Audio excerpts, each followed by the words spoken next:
The morning sun was barely peeking over the rooftops of Pinewood Heights, a quiet suburban neighborhood in Raleigh, North Carolina, when chaos erupted in our driveway.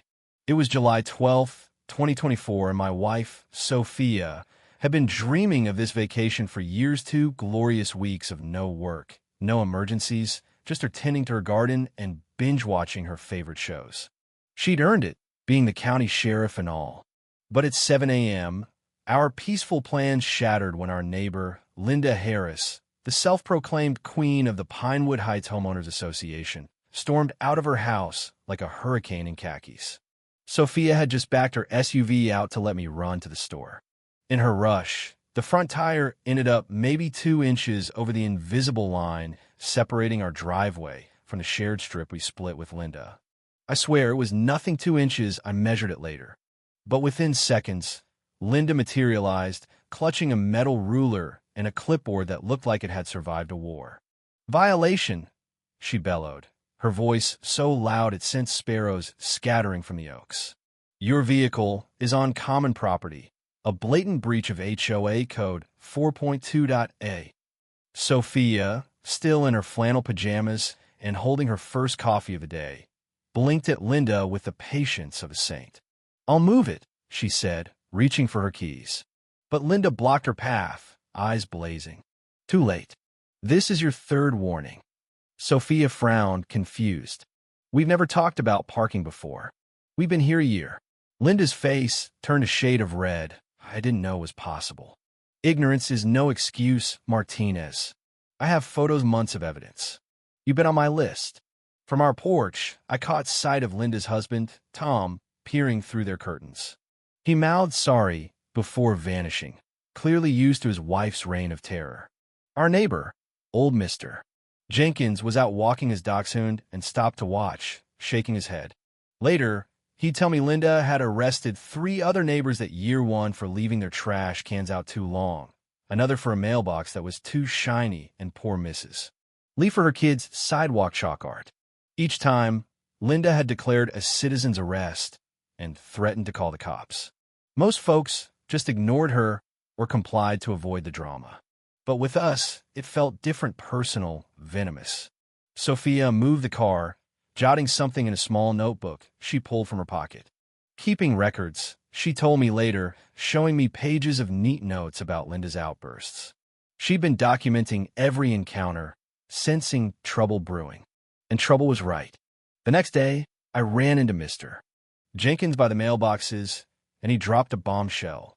"You know Linda wanted your house, right?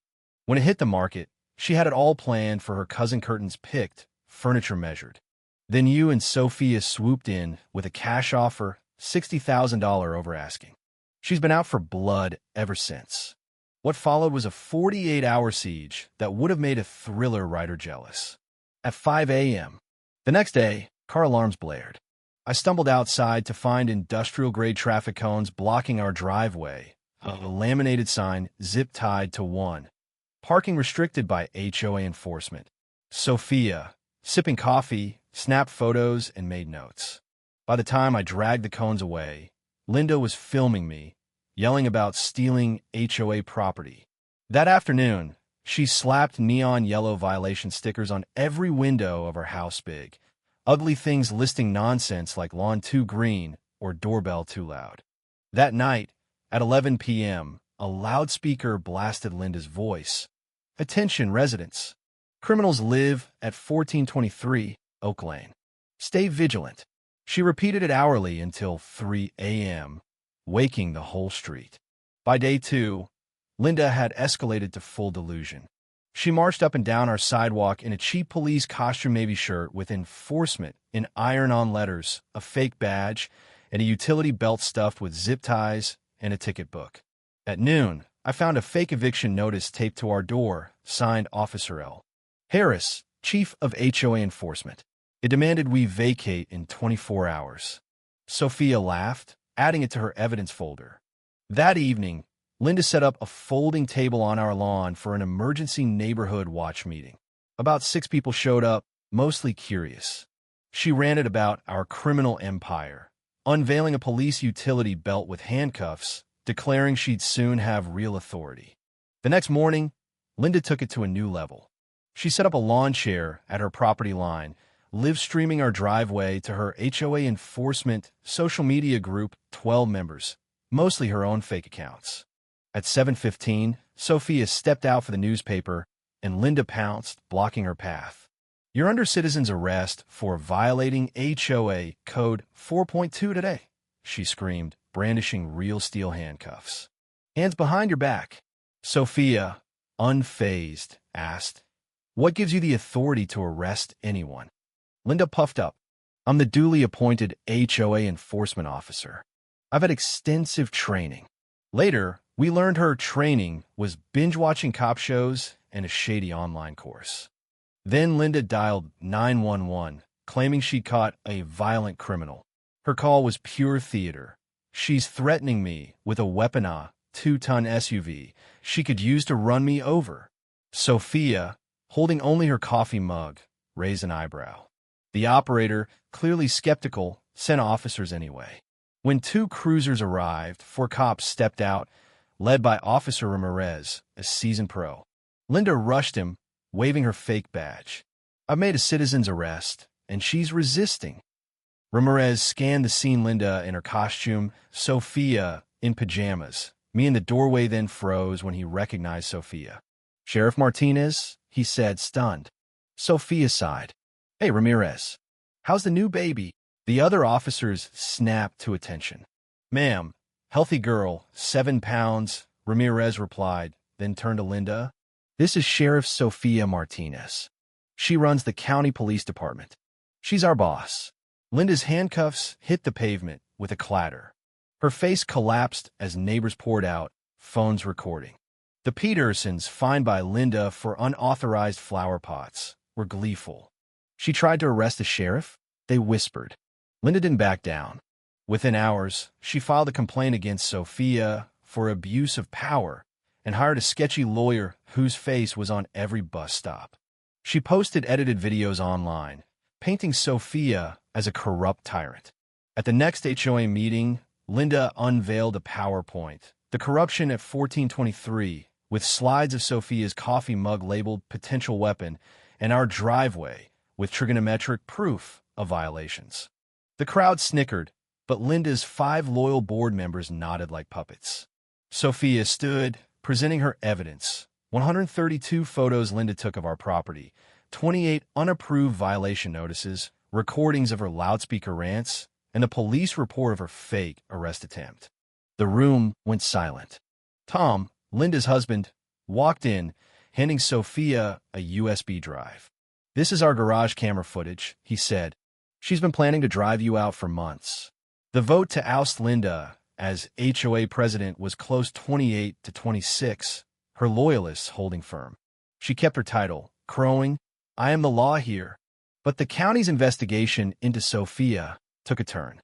Detectives uncovered Linda's history: 19 false 911 calls, 41 fake police reports, and 5 prior incidents of impersonating an officer. She'd been banned from another HOA for trying to arrest a family over their fence color. Charges loomed: false reporting, impersonating an officer, attempted false imprisonment. Linda's world unraveled. She confronted Sophia by the mailboxes, scratching her arms and ranting about control. At the next HOA meeting, Tom exposed her $7,000 enforcement spending badges, costumes, even a fake law course. The vote was 49-3 to remove her permanently. At 3:07 a.m. on July 20th, sirens woke us-net real ones, but a recording blaring from Linda's minivan, now decked out with flashing lights and a speaker. Linda stood in our driveway in a full police costume, megaphone in hand, demanding we exit for arrest. Sophia, in her robe and bunny slippers, clipped on her sheriff's badge and grabbed a coffee. Outside, neighbors filmed as Linda waved a fake chief of police badge and a water gun painted to look real. "I'm the real police," she screamed. When she squirted black paint on Sophia, Sophia calmly called for backup, labeling it assault. 6 real police units arrived. "Drop the weapon," an officer barked. Linda collapsed, sobbing, "I'm the real police," as they cuffed her. Tom, watching, announced he was filing for divorce. The HOA, in pajamas on Mr. Jenkins' lawn, voted 50-0 to ban Linda for life. She faced charges: impersonation, assault, vandalism, and more. After a psych evaluation, she served 8 months in jail, got 4 years probation, and 400 hours of community service filing papers under Sophia's watch. She's now in an HOA-free apartment in Ohio. The kicker? Linda's house sold for $40,000 under asking to 2 tenant rights lawyers who helped neighbors sue her for past harassment. We threw a barbecue, Sophia grilling as the new HOA president. Tom showed up with his new girlfriend, looking reborn. And us. We park however we want now. Sometimes Sophia's tire creeps over the line. Nobody cares. So what do you think? Was Linda a power-hungry bully or a misunderstood victim of her own obsession? Should Sophia have pressed charges earlier, or was her patience strategic? Could the neighborhood have stopped Linda sooner, or was her reign inevitable? Drop your thoughts below, hit that like button, and subscribe for more wild stories.